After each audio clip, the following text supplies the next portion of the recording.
Human guinea pigs, the horrors of Unit 731.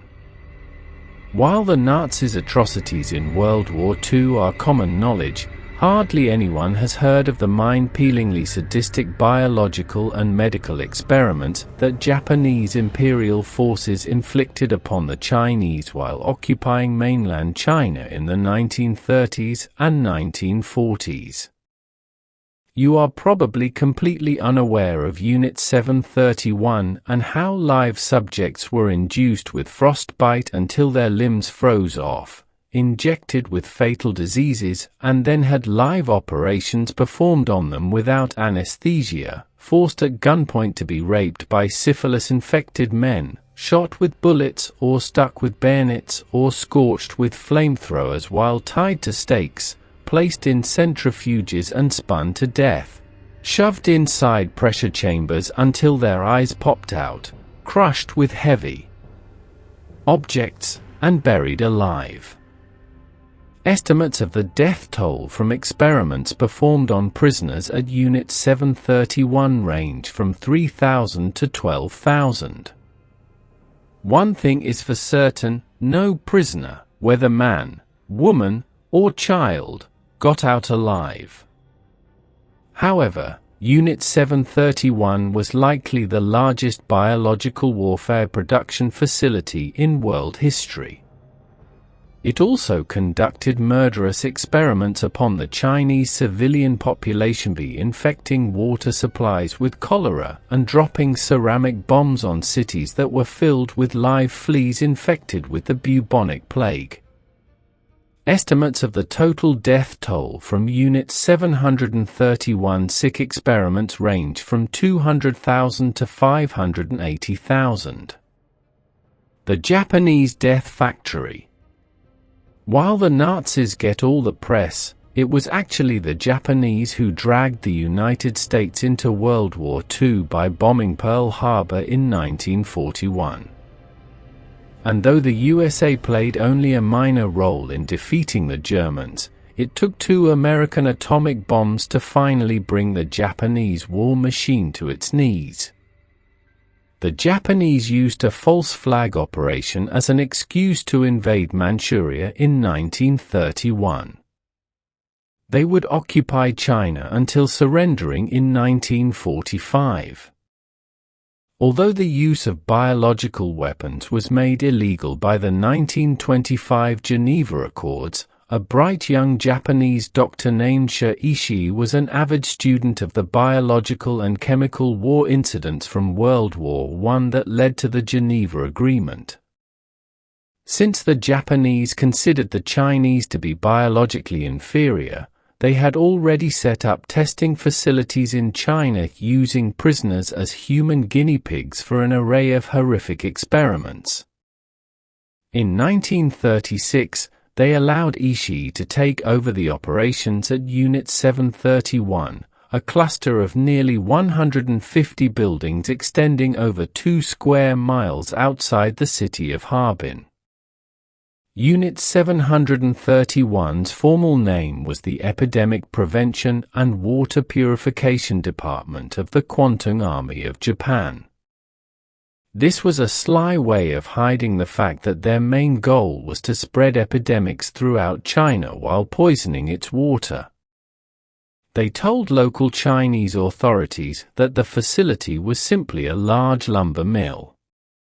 Eventually, human subjects were referred to as maruta, the Japanese word for logs. When someone asked how many logs fell that day, they were really inquiring about how many prisoners had died as a result of the experiments. Until the facility was hastily shut down in 1945 as Soviet forces advanced into China, it conducted some of the most soul-murderingly cruel experiments in human history. Frostbite experiments on live subjects until limbs froze off. Much of northern China experiences brutally cold winters, and many soldiers are lost this way in battle without a shot being fired. Under the pretense of examining the effects of frostbite on the human body, prisoners were either placed in a freezer inside Unit 731 that could be set to 50 degrees Fahrenheit below zero, or they were simply marched outside into the bitter cold and had water splashed on them until their limbs froze. According to one officer, they were able to tell that frostbite had set into a limb if the frozen arms, when struck with a short stick, emitted a sound resembling that which a board gives when struck. If the limbs weren't frozen straight off of their body, prisoners were often marched back inside and thawed out either by immersion in hot water, exposure to a nearby fire, or simply letting time eventually warm their limbs. If the water was too hot, sometimes their flesh got stripped straight off their bones. As a result of this endless torture, physicians concluded it was best to thaw out frozen limbs using water between 100 and 122 degrees Fahrenheit. Injections with fatal diseases. The Japanese had concluded that 89% of battlefield deaths from the First Sino-Japanese War, 1894 to 1895, were from disease, not combat. An entire division of the Unit 731 complex was therefore set up to study the effects of cholera, bubonic plague, typhus, gangrene, tuberculosis, botulism, and smallpox. Prisoners were told they were receiving vaccinations rather than deliberate infections. Apart from diseases, prisoners were also deliberately injected with sea water, animal blood, horse urine, and air bubbles. It was all for medical purposes, of course. Cruelty had nothing to do with it. Keep telling yourself that until you feel better. Then, after infection, vivisection without anesthesia. After deliberately infecting patients, doctors would then slice them open without anesthesia to observe how the disease affected organs as it progressed. Their reasoning was that using dead patients or ones whose bloodstreams were laden with anesthetics would compromise the results. Again, keep telling yourself that was the only reason they sliced into live humans. In 1995, a former Unit 731 medical assistant told the New York Times. The fellow knew that it was over for him, and so he didn't struggle when they led him into the room and tied him down. But when I picked up the scalpel, that's when he began screaming. I cut him open from the chest to the stomach, and he screamed terribly, and his face was all twisted in agony. He made this unimaginable sound, he was screaming so horribly. But then finally he stopped. This was all in a day's work for the surgeons, but it really left an impression on me because it was my first time. There are plenty of photos depicting Unit 731 vivisections if you search for them online. A particularly gruesome one shows a woman who's been sliced open from her throat down to her vagina. Her 9-month-old fetus is sticking up out of her ripped-open belly. In the absence of infections, doctors would often amputate limbs merely to study blood loss. Then they'd attach the amputated limb to another part of the body. Or they'd remove a prisoner's stomach and then directly stitch the esophagus to the intestines, all without anesthesia while the prisoner was alive. Serial rape of males and females to study STDs. After initial attempts to inject prisoners with syphilis proved unreliable in ensuring their infection, doctors switched tactics and spread the disease by forcing people to have sex with infected prisoners at gunpoint. If the infection didn't take hold after the first rape, subsequent rapes were ordered. Guards referred to syphilitic female prisoners as jam-filled buns. Rape was also a pastime for the guards and often had nothing to do with medical experimentation. According to the testimony of a former guard, one of the former researchers I located told me that one day he had a human experiment scheduled, but there was still time to kill. So he and another unit member took the keys to the cells and opened one that housed a Chinese woman. One of the unit members raped her, the other member took the keys and opened another cell. There was a Chinese woman in there who had been used in a frostbite experiment. She had several fingers missing and her bones were black, with gangrene set in. He was about to rape her anyway, then he saw that her sex organ was festering, with pus oozing to the surface. He gave up the idea, left and locked the door, then later went on to his experimental work. Weapons testing on prisoners tied to stakes. To study the effects of different weapons on the human body, researchers would march prisoners out into a field near the facility, tie them to stakes, and explode shrapnel-laden bombs from varying distances. Other times, guards would toss grenades in the direction of the bound prisoners. Sometimes they'd stab them with bayonets. Other times they'd shoot them straight in the stomach. They'd even burn them to a crisp with flamethrowers. Paving the way for biological warfare that would eventually be inflicted upon entire Chinese cities, rope-bound prisoners would also have bombs filled with plague-infected fleas exploded nearby them. Again, this was all strictly in the interest of science. Please don't let your mind wander elsewhere. Unit 731, largest biological warfare facility in world history?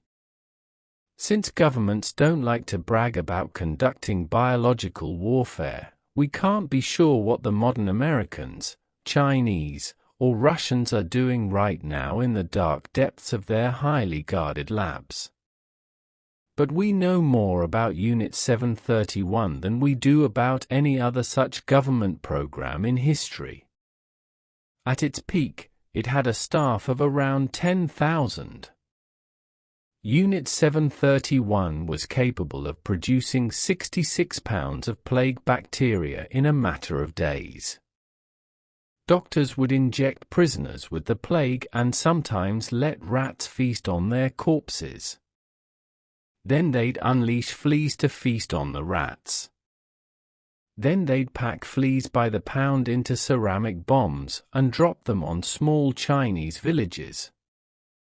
After the town of Chuzhou was attacked, witnesses described what looked like a fine red dust setting over the city, followed by a sudden outbreak of flea bites. Thousands died as a result. Other bombs were packed with anthrax, cholera, and typhus and then dropped on Chinese civilians. The Japanese also spread typhus and cholera into Chinese water systems. In 1945, they released pathogens that cause gastrointestinal disease into a river that the Soviet Army had used as its water source. Despite the unflinching gruesomeness of Unit 731's experiments on prisoners, it was the mass bombings of Chinese cities with deadly organisms that accounted for almost all of its fatalities. Oh, there were other tortures, too. More than we likely know about or will ever know about. Unsuspecting children eagerly accepting anthrax-laden chocolates from soldiers. Subjects were exposed to lethal doses of X-rays until their skin was burned. A mother and child were placed into a poisonous gas chamber and gassed to death. In one account, a sickly prisoner was placed on a table and his carotid artery was slit open.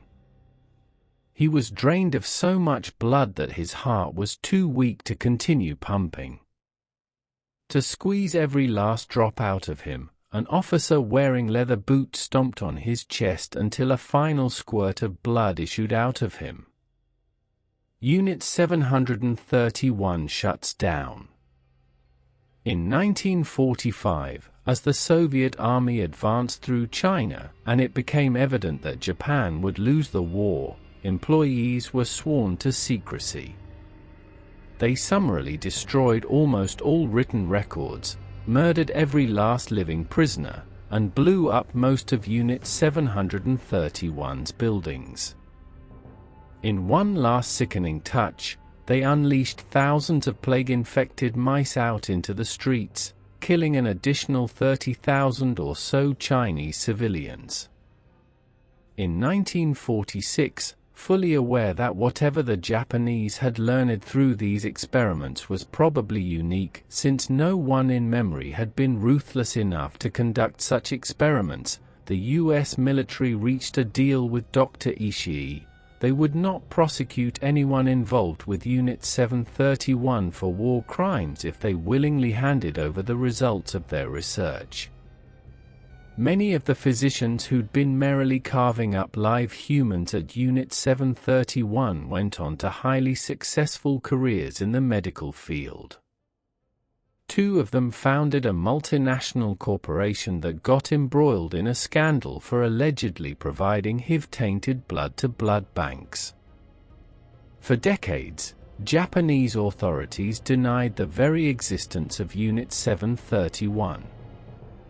Finally, in 1984, they admitted that vile experiments had been conducted on living humans there.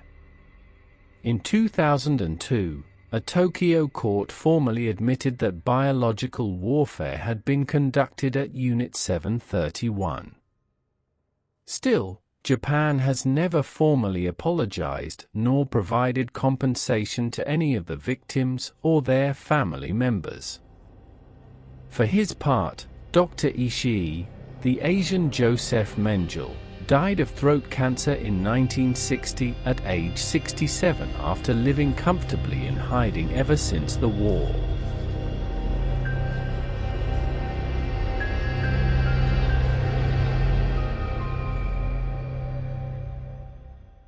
What happened in Berlin immediately after the city's surrender in World War II? Rape, weaponized rape, widespread sexual assault. A massive number of German women were raped by the Soviet Red Army. Many horrific things may have occurred, but the most haunting was this. Frau, komm! Woman, come! They raped all German women from the age of 8 to 80. Statistics from the city's two main hospitals indicated that the number of victims ranged from 95,000 to 130,000 people. A doctor pointed out that out of the approximately 100,000 victims, 10,000 had died, most of them by suicide. The number of deaths was believed to be much higher than the 1.4 million victims in East Prussia, Pomerania, and Silesia. The total number of victims probably reached 2 million, and the majority had to endure repeated assaults rather than a single rape incident. Zakharij Granenko, a former Soviet infantryman in East Prussia, wrote in his diary, "Red Army soldiers don't believe in individual liaisons with German women. 9, 10, 12 men at a time, they raped women collectively." Writer Vasily Grossman, a correspondent for the Red Army, soon discovered that not only German women but also Dutch women and young Russian girls, as well as women from Belarus and Ukraine who were returned to Germany by the Wehrmacht to work as slave laborers, were victims. He wrote, "Soviet liberation girls often complained that they were raped by our soldiers. The Red Army raped their own allies as well. For example, after the liberation of Belgrade in 1944, Milo Vangelis, the vice president of Marshal Tito, complained to Stalin about it. Stalin told him, "People need to understand that when a soldier has crossed thousands of kilometers of blood, fire, and death, the fun of having women should be allowed." In his book A Dialogue with Stalin, Gillis later wrote, "According to the complaints of the people, only in the northeastern part of Yugoslavia, there were 121 cases of rape, 111 of which included murder, and 1,204 cases of robbery and murder." The figures show why the leaders of Yugoslavia had to consider this issue as a political matter and, moreover, as a domestic issue that needed to be resolved. Ilya Ehrenburg, a Soviet writer and journalist, blamed many things when these events occurred. In 1942, in the headline of the Red Star newspaper, he wrote, "The Germans are not human beings. Nothing is more repulsive to us than a German corpse. As for German women, we feel only one emotion towards them: disgust. We despise these women because of their connection to the men who ravaged us. We despise these women because of the letters they wrote to their sons, husbands, and brothers. Mother sends you a coat. We despise them because they are just looters and prostitutes." The passage above is quoted from the book Voyna, The War, Moscow, 1942–43. However, when Pandora's box was opened, Ehrenburg had other thoughts. In 1945, after news of the war crimes and large-scale rapes in East Prussia reached Moscow, Ehrenburg made a trip there. Upon his return, he spoke at the Frunze Military Academy and criticized the Red Army officers for training their soldiers with a poor character and political ideology, lacking strict measures to prevent rape and looting. Nevertheless, Ehrenburg faced public criticism and condemnation by Georgy Alexandrov in Pravda on April 14, 1945. Later, he wrote a letter of explanation to Stalin, stating that he did not mean to refer to all German women, but only those who were part of the invading German forces. It should be noted that the Soviet vanguard troops, who suffered the most casualties and participated in the most battles, endured pressures that they should not have borne. It was the rear troops who were the looters and rapists. Indeed, I once read a story from a surviving German woman after the war, who said that the vanguard Red Army soldiers warned her to escape because the troops behind would not be kind. However, there is nothing that can make war beautiful, so war should always be the last resort.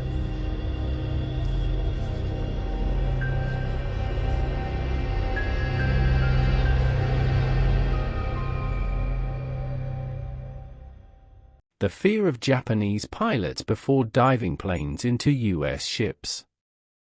I cannot say that I truly wanted to die for the Emperor of Japan. That was not a heartfelt desire, confessed a kamikaze pilot of the Japanese fascists. Most people around the world think that the kamikaze pilots of the Japanese fascists during World War II were fanatics, ready to sacrifice their lives for the Emperor of Japan. Although that thought is correct in some cases, the diaries of some kamikaze pilots tell a completely different story. One of such diaries belongs to Hiroshi Ichizo, who joined the military in 1943, when he was only 21 years old, as reported by the Washington Post. In February 1945, Ichizo had to join the kamikaze pilot force. The former student received a terrifying order when he had just started writing his diary about a month prior. Honestly, I cannot say that I truly wanted to die for the Emperor of Japan. That was not a desire from the heart. However, my superiors decided that I must die. I did not feel afraid when thinking about the final moments of my life. But I was worried that the fear of death would disturb my mind, he confided. Like many Japanese students, Ichizo went to war without undergoing any training and did not fully understand the role of the country in World War II. Despite his family's opposition to the war, Ichizo still had to enlist when the government demanded it. In the final months of the war, Japan faced the risk of defeat. The military leadership implemented the most extreme measures to halt the Allies' advance. Many students had to join the kamikaze pilot force to attack U.S. warships. Most of them were under 25 years old. The youngest pilot in the kamikaze force was only 17 years old. The Japanese military declared that the pilots volunteered for the suicide mission, but in reality, many of them did so because of orders from their superiors. Even if one has only lived a short life, there are many memories to look back on. For someone who once enjoyed a fulfilling life, ending one's life is extremely difficult. But I found myself in a situation that I could not reverse. I had to dive my plane into an enemy ship, Ichizo said about his mission. During the preparation for the suicide mission, a heavy feeling grew in Ichizo's mind. I did not think I could face death with a calm attitude. I tried not to think about the final moment, but I couldn't. Now, when there are no other options left, I must courageously meet my end, he confessed.